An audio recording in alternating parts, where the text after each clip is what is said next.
New research this morning shows that customer complaints are at an all-time high. You might not be surprised to hear that. It's research by the Institute of Customer Service showing more than 17% of people have reported experiencing problems with a product or a service. Yeah, the findings also show that the cost of dealing with these complaints is also on the rise. British businesses spending more than £9 billion a month in staff hours trying to rectify complaints.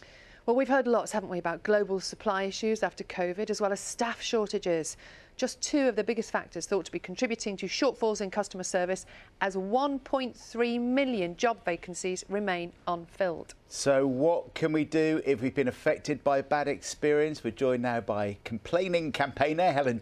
Morning. Morning. And also by Kate Palmer from the employment consultancy group Peninsula to talk about the business side of things. Come on.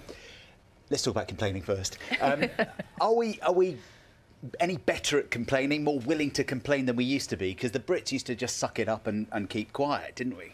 I think we're getting more fed up as a nation. We are getting more fed up because businesses aren't investing in customer service like they should be.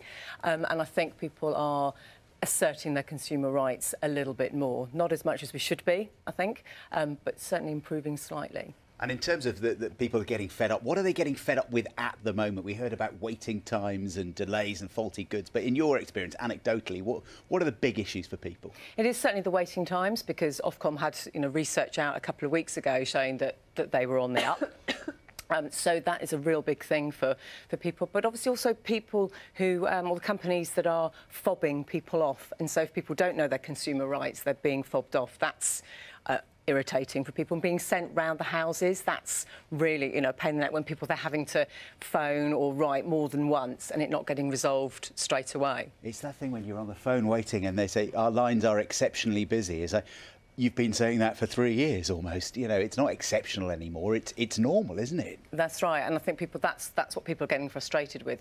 Because also companies aren't necessarily transparent and honest about it. If they actually said, here's the reason why we're having problems, and if you go this route, or you can try another route, or contact us this way.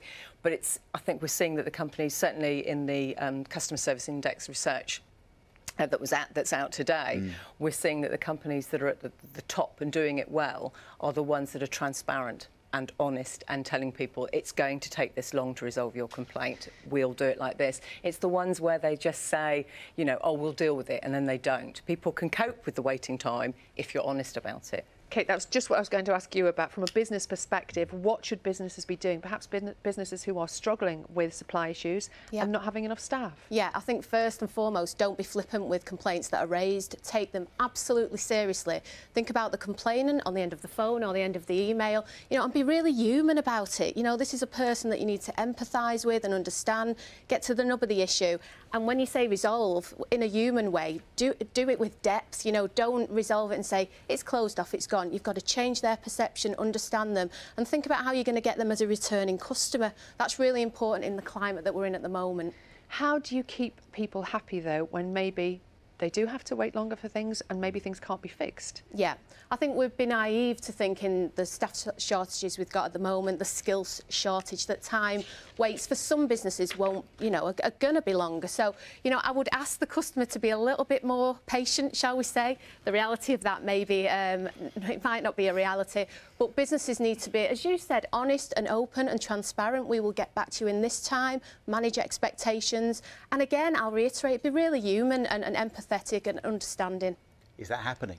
Are they being honest and open? No, they're not. And I think we're seeing, that certainly, consumers tell me that they just get frustrated with companies just not giving them the information and not dealing with their complaint, and in fact the research also showed that 35% of consumers said that they would pay more if they got better customer service, and their research in January said it was 34%. So in fact there is a trend, even in the current climate, for people because they want to save that time that they spend with customer service.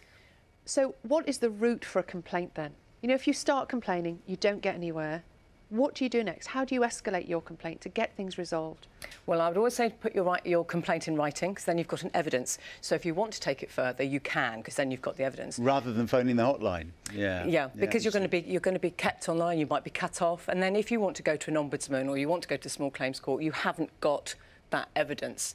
So you want to do that. You can also go to the CEO. So you can go to ceoemail.com. That will give you the contact details of the CEO. The CEO is very unlikely to respond personally. It'll be somebody from their team, but it does get it through that system quicker because they want to spend less money dealing with it, and that will help stop it getting to the Ombudsman. Checking that if your complaint is with a retailer or an organisation that is member of an Ombudsman. So obviously the companies that are energy, there's the Energy Ombudsman, there's Telecom, there will be telecoms, but there's also ones like Furniture and Home Improvement, there's the Motor Ombudsman. So there are a lot of ombudsmen that you can go to take your complaint, and they're independent. I always feel quite sorry for the person who's on the other end of the phone when you're complaining about something, because often they're junior members of staff, maybe temporary staff, so they're not that familiar with the company. And you were saying that they've got to be open and honest and you know, be human about it. But sometimes we're expecting them to, they're not going to want to apologise because they're not going to know the reality of the situation or get themselves into trouble. So there's often this kind of clash, isn't there? I think the reality is no one wants to deal with a complaint. Let's be frank about that. But investment in customer experience and client experience stakeholders in terms of soft skills management, how to have a conversation, conflict management, that's really key. And, you know, your staff appreciate that investment in training at a time when engagement and retention of your staff is so key. You know, you want that consistency of service, the same person dealing with the complaint throughout. So invest in their education and their skills and their ability. And I think that helps all round. Give them the confidence. Confidence building, yeah, ability to deal with conflict and difficult situations, because they can be, but education is key for those dealing with complaints. It's too easy to run away from, isn't it? That's the problem. Don't run away from the complaint, I guess is the advice. Yeah, take it by the wrong of its neck and resolve it with depth, I would say. I'm still fascinated to know how you become a complaining expert. Well, my mum will say that I did it from day one, but yeah, I think it was just a case of just asserting my rights, even from a child in school, that, you know, things were wrong. Just because a teacher said X, Y and Z doesn't mean to say it's right. So I've just always been sort of bullshit, and then it became into consumer rights and being able to argue, you know, assertively, and I'm right, so you'll stay calm. Yeah, that's the thing, which is why writing also makes that easier. Are you happy with today's programme? You happy? No, definitely. Oh, no. We've got a form here if you'd like to fill it in and give us some feedback, that'd be great. Thank you both very much indeed for coming in. Thanks.